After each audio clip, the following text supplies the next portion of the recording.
The cold wind cut through the narrow streets like a knife as Ethan Walker tightened the threadbare jacket around his 7-year-old daughter. Lily, snowflakes drifted down in heavy silence, softening the world but worsening the cold. Ethan was a poor single dad, a man who worked every job he could find, loading trucks at dawn, washing dishes at night, repairing old heaters in between, anything to afford Lily's asthma medication, anything to keep her warm. Tonight he had taken one last shift that ended far later than usual. His boots were soaked, his fingers numb, but Lily was shivering harder than he could bear. He lifted her up gently, her cheek resting against his shoulder. "Daddy," she whispered, her breath fogging the air. "I'm okay. Just a little cold." Ethan kissed the top of her head. "I know, sweetheart. We're almost home." But home wasn't truly home. Just a crumbling one-room apartment, with broken heating and windows sealed with duct tape. Still, it was safety, and safety was all he could offer. He started down the dim road when something unusual caught his attention. Faint sobbing. At first he thought the wind was playing tricks. But then Lily tugged his collar gently. "Daddy, someone's crying." They followed the sound, turning down a narrow alley between shops closed for the night. Snow covered everything like a blanket, except for one spot where the snow was disturbed by trembling. Footprints, tiny footprints. And then they saw her. A girl about Lily's age, perhaps 8 or 9, sat curled beside a dumpster, wrapped in a white wool coat now soaked with snow. Her hands shook violently, and her pale face was blotchy from the cold. Dark glasses hid her eyes, but Ethan recognized immediately. She couldn't see. "Sweetheart?" Ethan knelt beside her, putting Lily down gently. "Are you hurt?" The girl flinched but didn't run. She simply trembled harder. I can't find my driver. I can't see anything. I didn't know where I was going. I can't feel my fingers." Her voice cracked with fear and helplessness. Lily immediately slipped off her own scarf and wrapped it around the girl's neck. "Here, Daddy says we share when someone needs help." The blind girl clutched the scarf like it was a lifeline. Ethan lifted her chin gently. "What's your name?" "Aria," she whispered. "My dad is Mr. Lennox." Ethan froze. The name struck him like lightning. Lucas Lennox, billionaire industrialist, owner of half the businesses in the city, a man whose wealth was spoken about in news headlines, a man whose guards and chauffeurs followed him everywhere. "What happened?" Ethan asked calmly, though his mind raced. "I was coming from music class." The car slid on the snow. "My driver said we needed to walk a little. But then someone shouted across the street. And he left me just for a second. Then he didn't come back." Her breath hitched. "I tried calling out, but I couldn't tell where I was. I walked the wrong way. I got lost." Ethan's heart clenched. A blind child alone in the freezing snow. "It's all right," he said softly. "We've got you now." He picked her up carefully. Her coat was expensive, soft cashmere, but utterly useless against this kind of cold.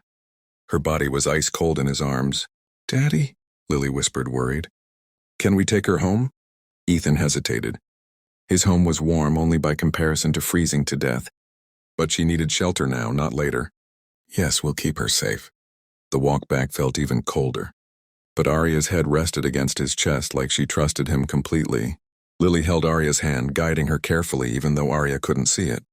Inside Ethan's apartment, the warmth was barely noticeable, but compared to the icy alleyway it felt like a refuge. Ethan wrapped Aria in the only thick blanket they had, and lit the small portable heater he usually reserved for Lily. Aria's teeth chattered violently. "I'm sorry. I didn't mean to trouble you." "You're not trouble," Ethan assured her. "You're a child. Someone should have protected you." He made warm milk for the girls, half a cup each, stretching the last of what he had. Aria drank it slowly, tears slipping from under her dark glasses. "Daddy?" Lily whispered. "Can she stay with us tonight?" Ethan looked at the two girls, Lily with her tired but warm brown eyes, Aria fragile and blind but trying to smile. He nodded. "Yes, she stays." He didn't sleep. He sat on the floor, back against the wall, watching the heater flicker as the two girls slept, curled together under the blanket. Every so often Aria stirred in fear until Lily would whisper, "You're safe, I'm here," and Aria would settle again. Somewhere deep down, Ethan knew someone must be searching for her. But he couldn't leave the girls to go out.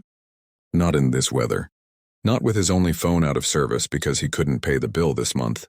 At dawn, Arya woke first. "Where am I?" "With us," Lily answered softly. "Daddy brought you here." Arya's hand reached out until she found Ethan's. "Thank you. I don't know what would have happened." "Nothing bad," Ethan said firmly. "Not while we were there." Footsteps thundered outside suddenly, dozens of them. Harsh knocks shook the door. "Open up, please. We're looking for a little girl." Ethan opened the door to a sight he never expected. Security guards in black coats, and behind them a tall man with silver hair and frantic eyes. Lucas Lennox. He looked like a man who hadn't slept, his face tormented by fear. When he saw Arya sitting beside Lily, tears overwhelmed him. He rushed inside and fell to his knees, holding her carefully. "Arya." "Oh God. Arya, I thought I lost you." "Daddy," Arya whispered, feeling for his face. "I was scared. But Lily and her daddy helped me." Lucas hugged her tightly, whispering apologies, promises, and prayers. Ethan stood back, unsure, self-conscious of his run-down apartment and torn jacket. Lucas finally lifted his face toward Ethan. You saved my daughter's life." Ethan shook his head. "I just did what any father would do." "No," Lucas said hoarsely. "Most would have called for help and left her. You stayed with her. You gave her warmth. You sheltered her. His voice cracked. "You saved her." He looked around at the broken heater, the thin blanket, the empty shelves. The truth hit him hard. Ethan gave away warmth he barely had. Lucas stood slowly and extended his hand with deep respect. "I owe you everything." Ethan didn't know what to say. "She's just a child. I'm glad she's safe." "Safe because of you," Lucas replied. As guards carried Arya gently outside, she reached back. "Lily, will I see you again?" Lily squeezed her hand. "I hope so." "Daddy," Arya added softly, "can they come to our house, please?" Lucas looked at Ethan, waiting. "Would you allow that?" Ethan hesitated. He didn't belong in a billionaire's world. But Arya's grip on Lily's hand made the decision for him. "If it's what she wants," Ethan said quietly. Hours later, a sleek black car arrived at Ethan's building, not just to take him and Lily to the Lennox mansion, but to change their lives. The mansion was something out of a dream. Warm lights, enormous windows, polished wood floors, soft rugs. Lily clung to Ethan's sleeve, overwhelmed. Lucas welcomed them personally. "This home is hers," he said gently. "And today it's yours too." Arya rushed forward, guided by a staff member, and hugged both Ethan and Lily tightly. "I knew you'd come." Lucas cleared his throat, struggling to maintain composure. "Ethan, I need to speak with you." He led Ethan into his study. The walls were lined with books and portraits. Arya smiling before she lost her vision at age 5. According to the news stories Ethan faintly remembered, Lucas faced him with a sincerity no amount of wealth could buy. "I failed my daughter last night. I surrounded her with security, but forgot that a child needs human hands." "Human warmth," his voice dropped. "You gave her something money can't buy." Ethan shifted uncomfortably. "I'm no hero. Just a dad." "That," Lucas said slowly, "is exactly why you're a hero." A long silence passed before Lucas continued. "Ethan, what do you do for work?" "Anything I can get," Ethan admitted. "Construction. Loading docks, kitchens, I don't have a degree." Lucas studied him, seeing something honest and steady. "I have positions that require reliability more than education. I'd like to offer you a stable job. Full benefits. Enough to support Lily comfortably." Ethan's throat tightened. "Why? You don't owe me—" "I owe you my daughter's life," Lucas cut in softly. "That is something I can never repay, but I can honor it. Let me help you the way you helped her." Ethan blinked hard as tears pricked the corners of his eyes. He nodded silently. From that day on, everything changed. Ethan started working as a state operations supervisor, overseeing staff, repairs, logistics, work he excelled at because he cared. He learned quickly, gained confidence, and for the first time in years, his life wasn't drowning in exhaustion. Lily began studying with Arya, reading to her daily, describing colors and stories. The two girls were inseparable. Winter nights spent by the fireplace, mornings filled with laughter. Arya's smile grew brighter each day. Lucas often watched the three of them from a distance, the single dad who had once walked in freezing snow with nothing but love for his daughter, now becoming part of their world.